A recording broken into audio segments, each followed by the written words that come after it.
বউ বলো। কালকে তো বাসায় আসতেছো, সবার জন্য কি কেনাকাটা শেষ? কার জন্য কি কি কিনলা?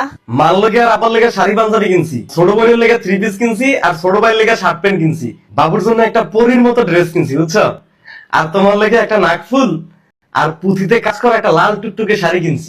সবার জন্য কিনলা, তোমার জন্য কিছু কিনলা না? আর দূর বউ, কি যে কও না, আমার কি আর ঈদের বয়স আছে? তোমার ঈদের বয়স নাই মানে? তুমি অন্তত পক্ষে নিজের জন্য একটা পাঞ্জাবি তো আর কিনলা। লাগবো না, গত বছরে যে পাঞ্জাবিটা আছে না, ওটা লন্ডি দিয়ে ধোয়া ইস্ত্রি করে নিছি, একদম চকচকা নতুন হয়ে গেছে। ওটা দিয়েও এবার ঈদটা কাটাই দেবো। আমি এত কিছু বুঝি না, তুমি নতুন পায়জামা পাঞ্জাবি আরে কিনবা বউ বাস। বুঝতে